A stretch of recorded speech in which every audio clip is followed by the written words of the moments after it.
여호와께서 그 모든 고난에서 건지시는도다 라고 말씀하고 있습니다. 믿음으로 살고자 원하는 사람들, 의인들에게는 고난도 많이 있다고 하는 것입니다. 로마서 8장 17절에 이런 말씀이 있습니다. 자녀이면 또한 후사 곧 하나님의 후사요 그리스도와 함께한 후사니 우리가 그와 함께 영광을 받기 위하여 고난도 함께 받아야 될 것이니라 라고 말씀했습니다. 하나님의 은혜를 받기를 원하는 것만큼, 하나님께로부터 귀한 복을 얻기를 소원하는 것만큼 그와 함께 고난도 아픔도 함께 가져야 함을 우리에게 말씀하고 있는 것입니다. 성경은 우리에게 고난이 있을 것이라고 말씀하신 것만이 아닙니다. 더욱더 나아가 성도가 믿음 생활 잘하기를 원하면은 고난도 자취해야 할 것을 우리에게 말씀하고 있습니다. 디모데후서 1장 8절입니다. 그러므로 내가 우리 주의 증거와 또는 주를 위하여 갇힌 자 된 나를 부끄러워 말고 오직 하나님의 능력을 좇아 복음과 함께 고난을 받으라 말씀하고 있습니다. 복음과 함께 고난을 취할 것을 우리에게 말씀하고 있는 것입니다. 내가 그래서 예수의 좋은 군사로 나와 함께 고난을 받을지니라 사도 바울이 디모데에게 간절히 부탁했던 말씀이었습니다. 성경은 믿음의 성도들에게 고난을 받을 것을 명하심만 아니라 우리 주님께서도 많은 고난을 친히 받으심으로 우리에게 고난의 본을 보이셨다고 말씀하고 있지 않습니까? 히브리서 13장 12절에 이런 말씀이 있습니다. 그러므로 예수도 자기 피로써 백성을 거룩히 하려고 성문 밖에서 고난을 받으셨느니라. 고난을 받으셨다고 말씀하고 있습니다. 여러분, 우리 주님께서 고난을 당하신 이유가 어디에 있다고 생각하십니까? 주께서 먼저 배고픔을 경험하심으로 배고파하는 자들을 위로하기 위해서 고난을 받으신 것이었습니다. 주께서 먼저 목마름을 경험하심으로 목마른 자들에게 힘을 주시기 위함이라고 하는 것입니다. 주께서 먼저 십자가에 달려 죽으심으로 고난받는 자들을, 그리고 사랑하는 사람들을 먼저 하나님 품으로 떠나보낸 그 아픔의 사람들을 위로하기 위해서 우리 주님께서 먼저 친히 고난받으시고 아픔을 체험하셨다고 하는 것입니다. 그래서 히브리서 기자는 이렇게 말씀하고 있습니다. 자기가 시험을 받아 고난을 당하셨은즉 시험 받는 자들을 능히 도우시느니라 라고 말씀했습니다. 우리 주님께서 먼저 아파 보셨기 때문에, 우리 주님께서 먼저 고난을 받아보셨기 때문에, 우리 주님께서 먼저 슬픔을 당해보셨기 때문에 그 아픔과 슬픔과 고난 가운데 있는 성도들을 우리 주님께서 능히 도우실 수 있다고 하는 것이죠. 그러므로 사랑하는 성도 여러분, 생각지 아니한 아픔과 고난을 경험할 때에 낙심하지 아니할 수 있기를 간절히 원합니다. 하나님의 위로를 바라보며 이겨나갈 수 있는 귀한 종들 꼭 되어줄 수 있기를 간절히 소원합니다. 하나님께서 우리 믿음의 종들에게 또 다른 은혜를 주실 줄로 분명히 믿고 있기 때문입니다. 고난도 복입니다. 고난도 복입니다. 왜냐하면 우리가 겪는 고난과 아픔을 통해서 얻을 수 있는 것이, 그 지혜가, 그 유익이 참으로 많이 있기 때문인 것이죠. 그래서 시편 기자는 하나님께 이렇게 고백을 했습니다. 고난당한 것이 내게 유익이라 이로 인하여 내가 주의 율례를 배우게 되었노라 고백합니다. 고난당한 것이 내게 유익이래요. 아픔을 당한 것이 내게 유익이라고 시편 기자 고백하고 있는 것입니다. 사랑하는 성도 여러분, 이 지혜가 우리의 지혜가 되어질 수 있기를 간절히 바랍니다. 때때로 우리는 고난 가운데 있을 때에 낭망하고 좌절할 때가 많이 있지 않겠습니까? 그러나 성경은 고난을 잘 이겨나가면 우리에게 복이 된다고 말씀하고 있는 것입니다. 우리가 어떻게 행하면 고난이 우리에게 복이 되어지는 지혜를 간직할 수 있겠습니까? 세 가지 말씀드립니다. 첫 번째는요, 우리의 모든 복의 근원이 내게 있는 것이 아니라 여호와 하나님께 있음을 우리가 분명히 깨달을 수 있어야 될 것입니다. 오늘의 본문의 말씀 26절과 27절 말씀 보시겠습니까? 저는 개역성경으로 봉독합니다. 이와 같이 성령도 우리 연약함을 도우시나니 우리가 마땅히 빌 바를 알지 못하나 오직 성령이 말할 수 없는 탄식으로 우리를 위하여 친히 간구하시느니라. 마음을 감찰하신 이가 성령의 생각을 아시나니 이는 성령이 하나님의 뜻대로 성도를 위하여 간구하심이니라 라고 말씀했습니다. 일전에 군에 있을 때에 제주도로 훈련을 떠난 부대원들을 유문할 수 있는 기회가 있었습니다. 제주도 지역의 한 교회 목사님을 잘 알지도 못하면서 그저 신학교 선배라고 하는 이러한 이유만 가지고 목사님께 전화를 드려서 그 교회에서 우리 병사들을 위해서 좀 위문해 줄 것을 부탁했습니다. 감사하게도 목사님께서 허락해 주셔서 위문한 날짜와 시간을 약속했습니다. 그리고 그날 제주도로 갔습니다.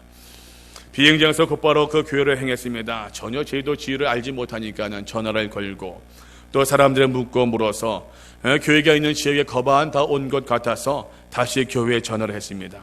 그랬더니만 한 여집사님께서 받으신 것 같았습니다.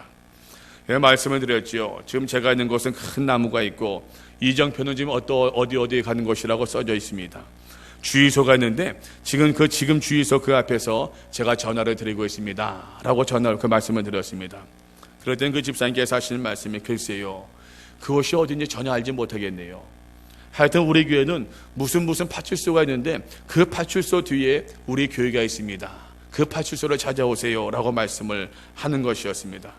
할 수 없이 전화를 끊고 나선 주유소 직원에게 물었습니다. 무슨 파출소가 어디 있습니까? 이곳에서 얼마 더 가야 합니까? 라고 물었더니만 그 직원이 하는 이야기가 주위를 한번 쑥 둘러보더니요, 저거 아닙니까? 그래요. 길 건너편에 파출소가 있더라고요. 그러고 보니까 그 파출소 뒤에 큰 나무가 있고 그 뒤로 십자가 보이는 거 있죠. 참 반갑기도 하고 어이가 없기도 하고, 바로 눈앞에 두고 찾고 있는 사람이나 그 바로 앞까지 왔음에도 불구하고 안내하지 못하는 사람이나 그 사람이나 나나 똑같은 사람이다라고 하는 그런 생각을 가졌었습니다. 어떤 면에서는 우리의 모든 생활이 그와 같지 않은지 모르겠습니다. 이런 어리석음이 우리의 생활 가운데서 반복되고 있지 않은지 모르겠습니다. 우리가 바라보아야 할 그 지점이 바로 우리 앞에 있음에도 불구하고 내가 가야 할 그 지점을 하나님께서 분명히 보여주고 계심에도 불구하고 그곳을 바라보지 못하고, 우리가 가야 할 그곳이 바로 여기임에도 불구하고 깨닫지 못하고 이리저리 방황하는 그 모습이 우리들의 모습이지 않겠느냐라고 하는 것입니다. 여러분, 요한복음 4장 말씀 보게 되면은 한 사마리안 여인의 이야기가 나오지 않습니까? 이 여인은 참으로 기구한 삶을 살았던 사람이었습니다. 5번의 결혼 실패를 경험하고 나서도 또 결혼을 했지만 그녀가 원하는 행복을 이 여인은 찾을 수가 없었던 것이었습니다. 이 여인은 이러한 생활로 마을 사람들에게 많은 손가락질을 받은 것처럼 보입니다. 그렇지만 이 여인은 이러한 삶의 와중에서도 메시아를 향한, 또 그리스도를 향한 희망을 버리지 아니했던 사람이었습니다. 요한복음 4장 말씀 보게 되면은 이 여인이 한낮에 운물가로 가는 장면이 나오고 있지 않습니까? 이스라엘처럼 더운 나라에서는 뜨거운 낮에는 낮잠을 취한다고 합니다. 남들이 쉬고 있는 한낮에 운물가로 갔다고 하는 것은요, 이 여인이 사람들의 시선을 피하고 사람들과 마주치지 않기를 원한다고 하는 그러한 단면을 우리가 볼 수 있는 것입니다. 그런데 운물가로 갔던 이 여인이 운물가에서 한 사람을 만났는데 그 사람이 바로 예수님이셨습니다. 이 만남을 통해서 그녀의 인생이 극적으로 변화되고 있음을 성경이 우리에게 말씀하고 있습니다. 근데 재미있는 것은요, 이 여인이 메시아의 도래를 그토록 소망하고 있음에도 불구하고, 그리고 그녀가 소망하던 그 메시아가 그녀 앞에 서 있음에도 불구하고 이 여인은 메시아를, 예수 그리스도를 알아보지도 못하고 전혀 누구인지 깨닫지 못하고 있었다고 하는 것입니다. 여인의 고백입니다. 메시아고 그리스도라 하는 이가 오실 줄을 내가 아노니 그가 오시면 모든 것을 우리에게 고해 주실 것입니다 라고 이야기합니다. 메시아가 그 앞에 있음에도 불구하고, 그리스도가 그 앞에 있음에도 불구하고 메시아로 깨닫지 못하는 모습, 그리스도를 깨닫지 못하는 그 여인의 안타까운 모습을 우리가 볼 수 있는 것입니다. 이 여인의 생애에서 오랫동안 메시아를 갈망하고 있었음에도 불구하고 메시아를 알아보지 못하고는 그 어리석은 그 여인을 향해서 우리 주님께서 밝히 말씀하셨습니다. 내게 말하는 내가 바로 내가 메시아다, 내가 그로라 말씀하고 있는 것입니다. 이 여인이 예수님의 이 말씀으로 말미암아 그리스도를 발견할 수 있었고 그녀의 인생이 달라질 수 있었습니다. 그녀의 인생이 거듭날 수 있었습니다. 많은 사람들에 가서 내가 메시아를 만나노라, 내가 예수 그리스도를 만나노라 증거하는 사람으로 변화될 수 있었던 것이었습니다. 우리의 복의 근원이 되시는 하나님, 그 하나님께서 우리 앞에 서 계심을 우리가 분명히 목도할 수 있는 믿음의 사람들 꼭 되어질 수 있기를 간절히 부탁드립니다. 우리의 인생 가운데에서 성경을 찾아 이리저리 헤매는 우리들에게 우리 주님께서 친히 찾아오셔서 복의 길을 가르쳐 주시고 보여주시는 그 하나님만을, 그 주님만을 올바르게 의뢰하며 신뢰하며 생활할 수 있는 우리 믿음의 사람들 꼭 되어줄 수 있기를 간절히 축원드립니다. 어느 상선이 남아메리카 동편바다를 항해하다가 그만 큰 광풍을 만나 여러 날을 표류하게 되었다고 합니다. 이리저리 표류하면서 정박할 곳을 찾지 못하는 동안 선원들은 식수가 떨어져 갈증으로 거의 죽을 지경까지 이르게 되었습니다. 그러던 차에 마침 어떤 배 하나가 옆으로 지나가는 것을 보았고요. 선원들이 크게 소리를 지르며 우리가 좀 먹을 물 좀 달라, 우리에게 먹을 물 좀, 식수를 좀 달라고서 아우성을 쳤습니다. 그러자 그 뱃사람들이 대답하기를 당신들이 있는 그 밑에 있는 물은 강물이니 마음껏 떠서 먹으시오라고 이야기하는 것이었습니다. 선원들이 곧 배 밑에 물을 떠서 먹어보니까 과연 그 물은 바닷물이 아니라 강물이었습니다. 그 강은 아마존 강으로 세계에서 제일 큰 강, 넓은 강을 자랑하는 그런 강이었습니다. 그들의 배가 있었던 곳이 이래저래 펴려다 보니까는 강물이 바다로 통하는 큰 어구까지 나올 수가 있었던 것이었습니다. 배가 펴려하는 동안 정신이 없어가지고서 여기가 어디인지 바다인지 강인지 깨닫지 못했던 것이었습니다. 바닷물인 줄만 알고 마시지 않아 오랫동안 괜히 쓸데없는 고생을 하고만 셈이었습니다. 여러분, 세상의 사람들도 이와 같이 생명의 물을 찾아다니고 이리저리 헤매고 있지만 찾는 것이 멀리 있는 것이 아니라고 하는 것입니다. 생명의 물이 멀리 있는 것이 아니라 우리 옆에 있으니 곧 복의 근원이신 예수만을 우리가 찾을 수 있어야 되고, 예수로 말미암아 우리의 갈증을 해소받을 수 있어야 되고, 예수로 말미암아 영적으로 만족함을 누릴 수 있는 우리 믿음의 사람들 꼭 되어줄 수 있기를 간절히 축원드립니다. 예레미야 선지자는요, 이스라엘 백성들을 질타할 때 이렇게 질타했었습니다. 너희가 생명의 근원이신 여호와를 버렸구나. 여호와를 버린, 생명의 근원 되신 여호와를 버린 이스라엘 백성들을 이렇게 질타했었습니다. 내 백성이 두 가지 악을 행하였나니 곧 생수의 근원되는 나를 버린 것과 스스로 웅덩이를 판 것인데 그것은 물을 저축지 못할 터진 웅덩이니라 라고 말씀하고 있어요. 생명의 근원 되신 여호와, 생명의 근원 되신 그 예수 그리스도만을 의지하고 찾으며 그분 가운데서 참 만족을 누릴 수 있는 귀한 종들 꼭 되어줄 수 있기를 간절히 축원드립니다. 우리가 두 번째 기억해야 될 것은요, 하나님을 사랑하는 우리의 마음이 변해서는 결코 아니 된다고 하는 것입니다. 28절 말씀 보시겠습니까? 우리가 알거니와 하나님을 사랑하는 자 곧 그 뜻대로 부르심을 입은 자들에게는 모든 것이 합력하여 선을 이루느니라 라고 말씀하였습니다. 창세기에 등장하는 요셉이라고 하는 인물은 입지전적인 사람이었습니다. 요셉은 형제들에게 미움을 받아서 이스라엘에서 애굽까지 팔려갔지만, 그렇지만 그는 하나님을 사랑하는 마음을 단 한 번도 포기하지 않은 훌륭한 사람이었습니다. 요셉이 애굽의 시위대장 보디발의 집으로 팔려갔을 때에 그는 열심히 그가 해야 할 일들을 믿음으로 잘 감당하였습니다. 이 당시 요셉의 모습에 대해서 성경이 이렇게 말씀하고 있습니다. 여호와께서 요셉과 함께 하심으로 그가 형통한 자가 되어 그 주인 애굽 사람의 집에 있으니 그 주인이 여호와께서 그와 함께 하심을 보며 또 여호와께서 그의 범사에 형통케 하심을 보았더라 말씀하고 있습니다. 요셉이 아시는 것처럼 보디발의 아내의 유혹을 거절하고 믿음과 도리를 지켰음에도 모함으로 옥에 갇혔을 때에 요셉은 하나님을 향해 원망하는 것보다는 도리어 변함없는 마음과 변함없는 충절과 믿음을 하나님께 드렸다고 성경이 이렇게 말씀하고 있습니다.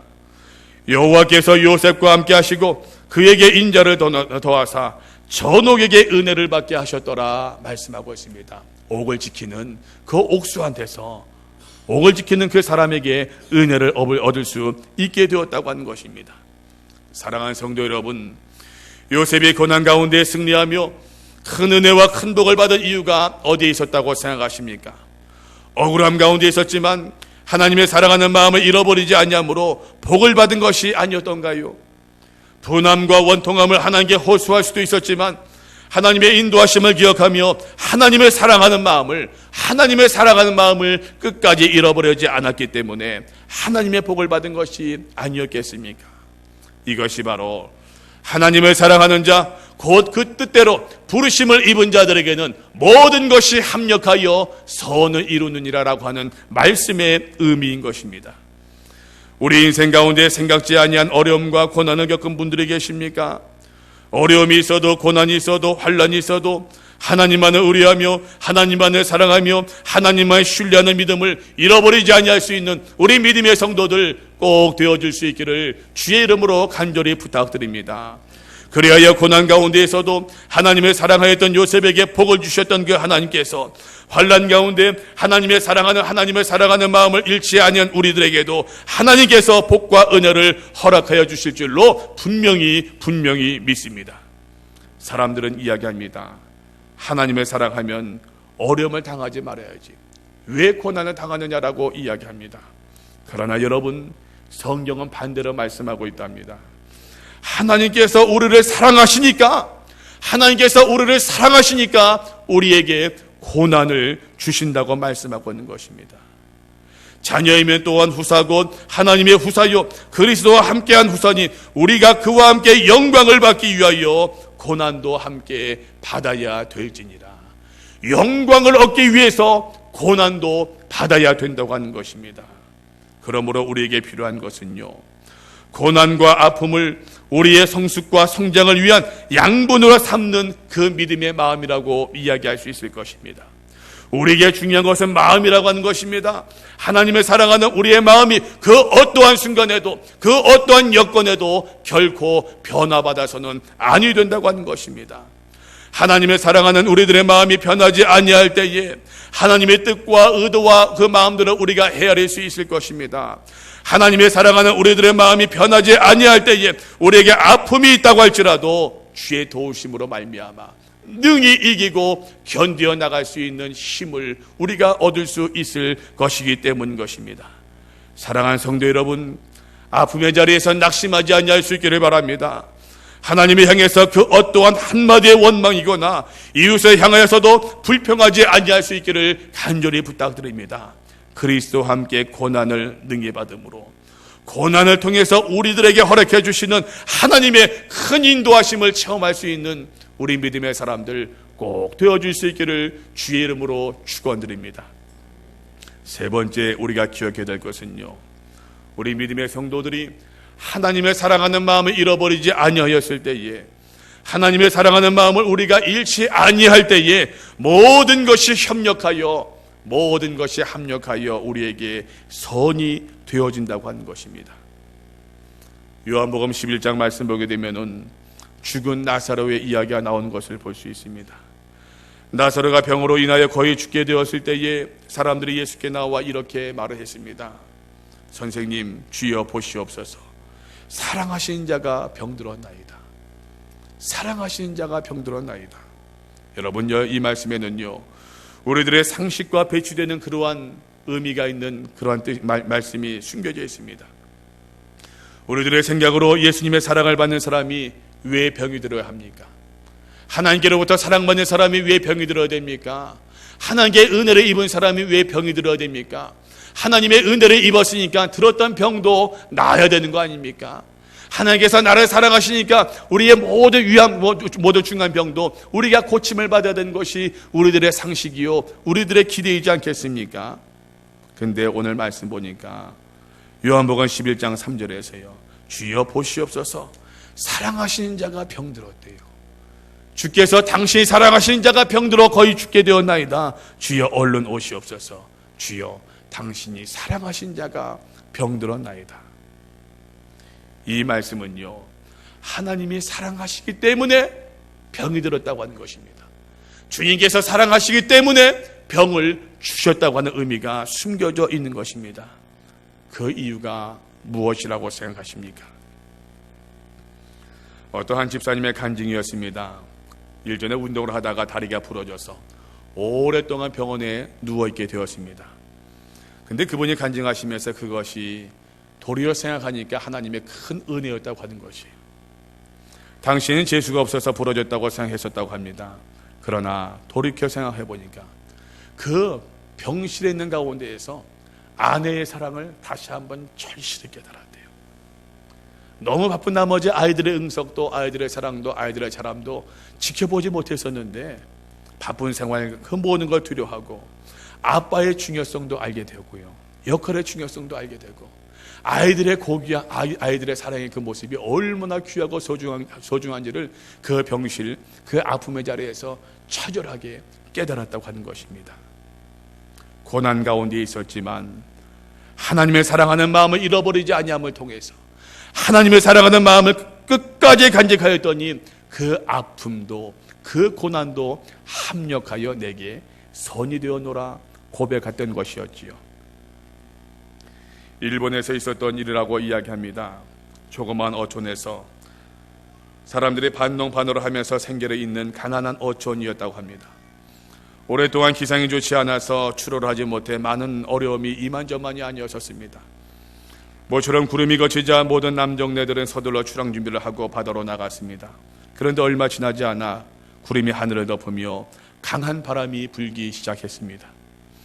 마을의 모든 여인들은 항구로 나가 배가 돌아오기만을 간절히 기다리며 밤을 밝히고 있는데 갑자기 마을 쪽에서 말입니다. 펑 하는 소리와 함께 기름집에서 큰 불이 치솟고 말았습니다. 모든 여인들이 달려가 힘을 합쳐 불길을 어렵게 잡을 수 있었습니다. 그 집 여인의 입장에서는 설상가상이었습니다. 남편은 돌아오고 있지 않지, 집에 불은 났지. 여인이 망연자실하면서 그 자리에 주저앉아 있는데 또 뒤에서 아이들이 큰 소리로 외치는 것이었습니다. 엄마, 엄마, 아빠가 돌아오고 있어요. 우리 아빠가 담배가 돌아오고 있어요. 엄마, 배가 보여요. 배가 돌아오고 있어요. 아이들이 외쳤습니다. 모든 사람들이 그 여인을 위로하다가 그 여인을 두려워하고 다 바닷가로 달려가 남편을 반갑게 맞이하는데 오직 한 여인만이 죄진 심정이었다고 합니다. 바로 그 기름집 여인이었습니다. 남편이 배에서 내리자 이 여인은 이렇게 용서를 그 남편에게 구했다고 합니다. 여보, 제가 큰 실수를 범하고 말았습니다. 당신이 바다에 나간 사이에 내가 그만 실수로 집에 불을 내고 말았습니다. 용서해 주세요. 그러자 그 남편이 그 아내의 어깨를 감싸 안으면서 이렇게 말을 했다고 하는 것입니다. 여보, 이것이 왜 용서할 일이요? 우리가 저 먼 바다에서 파도와 싸우며 갈 바를 알지 못하고 있을 때에, 어디가 육지이고 어디가 바다인지 방향을 잡지 못하고 있을 때에, 우리가 가야 할 방향을 정하지 못하고 있을 때에, 생명의 위협을 느끼고 있을 때에 그 불길을 보고 야, 저희가 육지가 있구나, 저희가 우리가 가야 할 곳이구나, 그 불빛을 보고서 우리가 여기까지 다다를 수 있었어. 당신은 우리 집을 망하게 한 것이 아니라 우리 모두를 살린 생명의 은인이라오. 그때는 실패였고, 그때는 아픔이었고, 그때는 낭망할 수밖에 없는 일이었지만, 그러나 그것이 도리어 은혜가 될 수가 있었던 것이었습니다. 모든 것이 합력하여 선을 이루었기 때문인 것입니다. 성경이 말씀하고 있는 복은요, 우리가 무엇을 소유하고 우리가 어떤 명예를 간직하고 우리가 어떤 권세를 간직한 것, 그것이 복이 아니라고 말씀하고 있습니다. 우리가 진정 가져야 하는 그 마음들, 하나님의 사랑하는 마음이 잃어버리지 아니한 것, 이것이 바로 진정한 의미에서 복이라고 우리에게 말씀하고 있는 것이죠. 사랑하는 성도 여러분, 간절히 부탁드립니다. 때로는 우리들의 연약한 눈으로 바라볼 때에 불평과 원망의 사건들이 줄을 잇는 것처럼 생각될 수도 있겠지만, 그러나 하나님의 사랑하는 마음들 끝까지 잃어버리지 아니함을 통하여서 모든 것이 합력하여 선이 되어지는 귀한 축복 꼭 누릴 수 있는 우리 믿음의 사람들 될 수 있기를 간절히 부탁드립니다. 환난 앞에서도 패하지 아니하는 우리 영락의 성도들 다 되어줄 수 있기를 바랍니다. 하나님의 사랑하는 마음을 간직하고 또 간직함을 통하여서 모든 것이 합력하여 내게 선이 되어노라 고백하고 간증하고 자랑할 수 있는 우리 영락의 성도들 모두 되어줄 수 있기를 주의 이름으로 간절히 축원드립니다. 기도하겠습니다. 거룩하신 아버지 하나님, 은혜를 감사드립니다. 우리가 무엇이간데 하나님 사랑해 주시어서 귀한 은혜 허락해 주시었고, 아버지, 많은 사람들이 세상의 명절로 세상일로 분주하고 바쁜 가운데서도 우리들의 마음을 인도해 주시어서 하나님께 나와 예배하며 찬송하며 하나님께 영광 돌려드릴 수 있도록 도와주심을 감사드리옵나이다. 아버지 하나님, 우리에게 명예가 없다고 할지라도, 하나님 우리에게 권세가 없다고 할지라도, 아버지 하나님 우리에게 건강이 부족하다고 할지라도, 아버지 하나님 우리에게 물질이 부족하다고 할지라도 하나님의 사랑하는 마음을 잃어버리지 아니함을 통하여서 모든 것이 합력하여 선을 만드는 귀한 복의 사람들 우리 모두 되게 하여 주옵소서. 하나님만은 나의 주로 늘 고백하며 나갈 수 있도록 도와주시고, 예수 그리스도만 나의 능력으로 늘 고백함을 통하여서 하나님께서 우리의 모든 것을 책임져 주시는 귀한 축복 꼭 누릴 수 있는 믿음의 사람들 되게 하여 주시옵소서. 감사드리오며 예수님 이름 받들어 기도하여 싸움나이다. 아멘.